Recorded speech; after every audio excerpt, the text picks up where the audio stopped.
Salut à tous, ravi de vous retrouver ici dans le local. Vous allez voir, aujourd'hui on va parler d'une nouveauté, alors qu'il n'en est plus forcément une, mais c'est quand même une nouveauté dans la gamme Rupes, la marque italienne que vous connaissez. Pourquoi?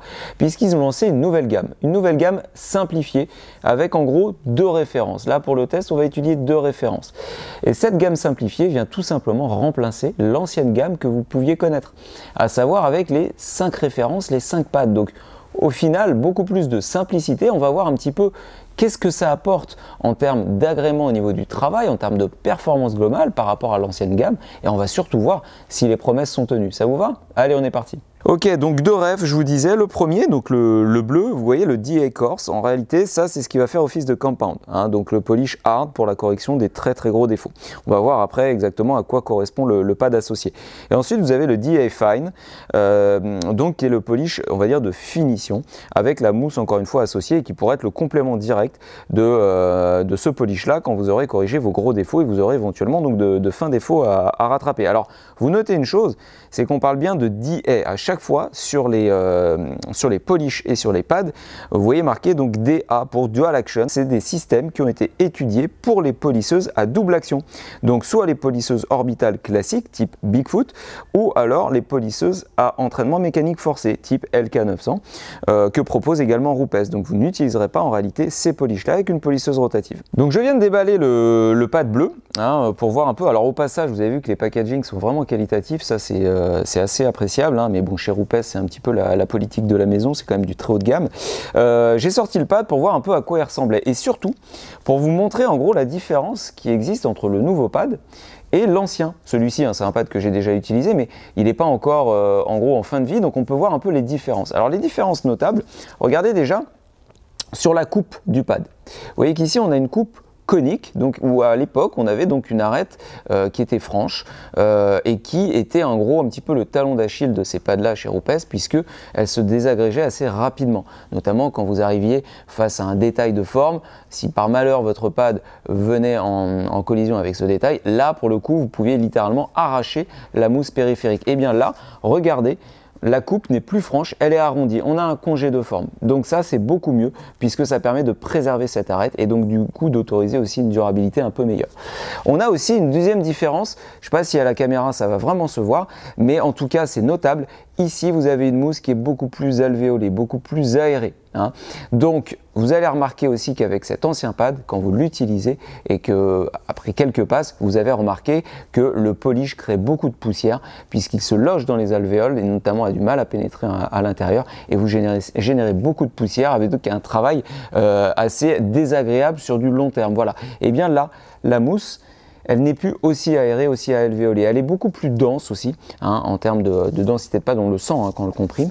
Et ça va être un gros plus au travail. Ça va être un gros plus, donc ça permet une meilleure expérience de travail pour pouvoir travailler le polish dans de meilleures conditions et surtout plus longtemps. On va voir un petit peu ce qu'il en est pour le pad jaune. Pour le pad jaune, idem, même coupe, même bordure, c'est exactement la même chose, sauf que la densité de mousse est nettement plus souple, c'est normal puisque je vous le disais, il s'agit là en gros d'une approche quasi de finition, donc on n'aura pas la même densité de mousse. En tout cas, ce sont des pads qui sont très qualitatifs, qui promettent vraiment de belles choses.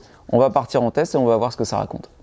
Bon, alors là aujourd'hui j'ai choisi un véhicule de test, un véhicule allemand, un Audi Q5 avec un vernis très dur, peinture d'origine et qui présente déjà quand même pas mal de défauts de surface, de la micro-rayure, du voile d'oxydation, des insectes incrustés et avec même des traces, on peut le voir ici, c'est assez net, des traces d'incrustation, donc de moustiques ou d'insectes, mais vraiment incrustés en profondeur. Donc ça évidemment ça ne part pas à la décontamination ou autre, puisque de toute façon j'ai décontaminé le véhicule, le toucher est lisse, mais l'incrustation en fait a rongé un tout petit peu donc le vernis en surface, donc il faut corriger par abrasion et donc par polissage. Voilà, donc globalement un vernis qui présente quand même pas mal de micro-rayures. Là on est en présence en plus d'une teinte noire métallisée qui ne laisse passer donc aucun défaut, donc ça va être intéressant de voir la capacité de correction du compound, donc du produit bleu, et ensuite aussi voir ce que peut nous apporter le polish de finition, le polish jaune. Bon, comme à chaque fois, vous le savez maintenant, la base, avant de la polir, vous la préparez parfaitement, hein, donc avec une décontamination en bonne et due forme pour ne pas souiller et détériorer votre pâte prématurément. Bon, là, en tout état de cause, compte tenu du vernis, de la correction qu'on m'a demandé, des défauts présents, on ne va pas partir sur le jaune d'office. Vous pourriez le faire s'il s'agit, on va dire, d'une très fine correction sur un véhicule neuf qui présente très peu de défauts, des hologrammes, des défauts de préparation classiques. Là, le véhicule a quand même pas mal de kilomètres, il a beaucoup trop de défauts pour que le jaune puisse en venir à bout rapidement. Donc on va partir sur l'approche donc avec le compound fort de la gamme, donc le DA Corse et donc le fameux pad bleu. Toujours veiller à travailler sur une zone de 60-60 et sur les éléments comme ici les arêtes un peu saillantes, ne forcez jamais, surtout avec cette combinaison là. Préférez choisir donc le modèle de pad inférieur, donc en 80 mm, ce qui vous permettra une meilleure accessibilité. J'ai pris en test donc une Bigfoot Mark II en 15 mm, donc vous voyez que sur le plateau, quand j'ai monté le pad, c'est vraiment parfaitement étudié. On a une superbe découpe et l'avantage en fait de cette découpe conique comme ça, avec une embase quand même vraiment proche de la taille de votre plateau, c'est que vous allez pouvoir disperser la pression exercée parfaitement sur toute la surface de votre pad. Donc ça c'est vraiment bien étudié. Vous voyez là, volontairement, j'ai mis un peu trop de polish sur le pad. Pourquoi? Puisque c'est la première utilisation. Veillez à en mettre toujours un tout petit peu plus que sur vos futures passes. Pourquoi? Puisque votre pad est neuf et sinon vous risquez d'avoir un peu de rebond. C'est-à-dire que vous allez avoir la machine qui tressaute comme ça, c'est très désagréable. Donc du coup, vous en mettez un peu plus. Vous l'étalez un petit peu au doigt comme ça sur la surface de votre pad pour bien humecter la surface. Et vous allez voir que vous allez pouvoir travailler dans de meilleures conditions.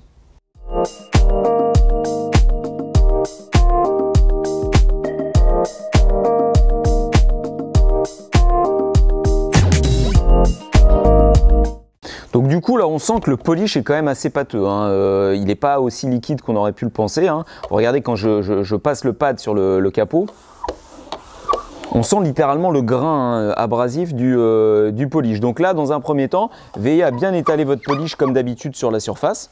Et ensuite classiquement vous allez étaler par exemple en vitesse 3-4 et monter après en vitesse maximale pour travailler votre polish.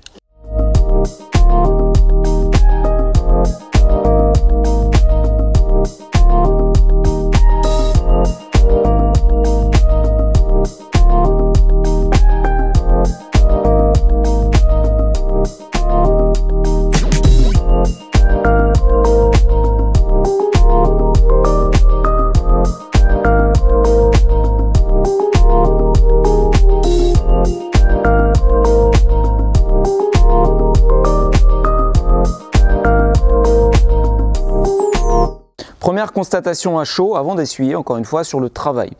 Par expérience, je peux vous dire que oui, ce polish-là se travaille déjà beaucoup plus longtemps que l'ancien bouchon bleu de chez Rupes. Il est aussi beaucoup moins poussiéreux. Ce que vous avez vu là, c'est pas de la poussière alentour, c'est des vaporisations de polish. Quand j'ai mis en route la machine, c'est normal. Le pad est neuf, la mousse est quand même un petit peu alvéolée, ça vous en aurez de toute façon toujours. Bon, pour autant, oui, il fait quasiment pas de poussière, donc ça c'est un gros élément positif. Le deuxième, c'est qu'il se travaille très longtemps. Là, j'ai coupé après 3 passes croisées, j'aurais même pu aller plus loin, mais ça n'a plus réel intérêt, hein, puisque les particules abrasives, elles ne donneront plus grand chose en capacité de coupe. Belle expérience de travail avec le pad, pas ou peu de vibrations parasites, donc globalement j'ai beaucoup aimé. Ensuite, maintenant, Rupes annonce une capacité d'essuyage du polish nettement améliorée, beaucoup plus simple, beaucoup moins grasse, donc ça on va voir exactement ce que ça dit.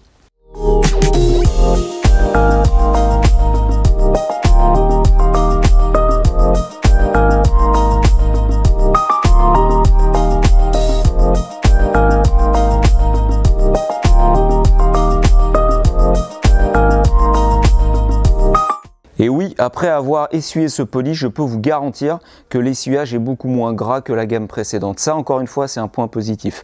Ensuite, qu'est-ce qu'on peut dire de plus? Eh bien, écoutez, c'est déjà la finition que laisse ce polish. Honnêtement, pour un compound, donc le polish le plus agressif de la gamme, et je me rappelle très bien de l'ancien qui laissait un voile assez notable, ben là, on ne l'a plus. Donc là, pour le coup, on a beaucoup plus de clarté, on a un net gain en finition. Donc évidemment, sur une teinte comme ça, on va passer après le bouchon jaune avec le pad jaune qu'on a vu précédemment, hein, pour avoir vraiment le maximum. Mais là, très clairement, on a déjà un net gain en capacité de finition et ça, c'est très appréciable.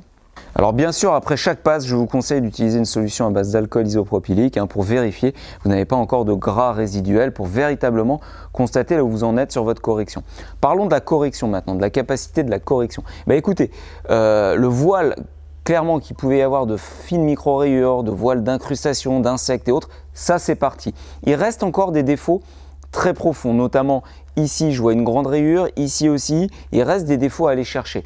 Mais rassurez-vous, vous pouvez encore faire une passe si vous le souhaitez, mais il existe aussi d'autres pads que vous pouvez utiliser pour aller chercher encore plus loin ce type de défaut, et notamment les pads fibrés de la gamme, les pads en microfibre.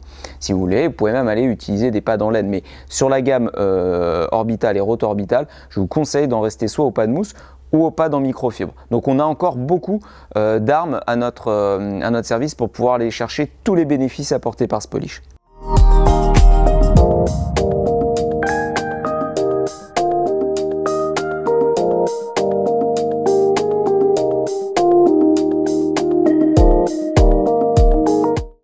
Bon là je vais passer à ma passe de finition, bien que j'aurais pu encore pousser la correction, mais là c'est vraiment pour vous montrer dans la vidéo comment on utilise ces produits là.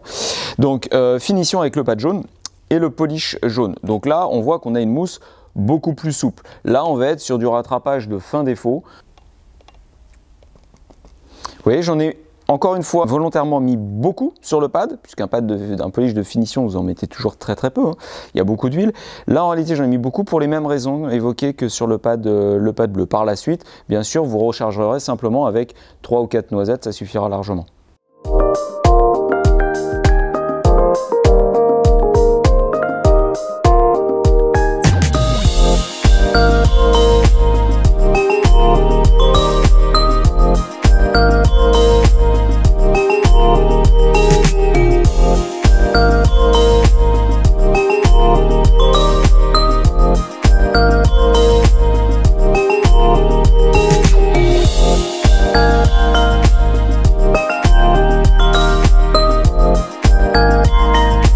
Idem, on va regarder un petit peu la facilité d'essuyage du polish. Alors, globalement, je trouve que l'essuyage, oui, est ok. En revanche, on n'est quand même pas sur de la facilité d'essuyage comme un polish de la gamme Megoers, comme le M210, qui est vraiment pour moi une référence. Là, oui, facile, peut-être un peu plus facile que l'ancien, mais c'est pas dingue non plus. On est quand même obligé de faire quand même pas mal de passages. Donc là, pour le coup, n'hésitez pas, encore une fois, à passer un coup d'IPA, un coup d'alcool, pour vraiment supprimer tout le voile d'huile qui pourrait rester encore en surface.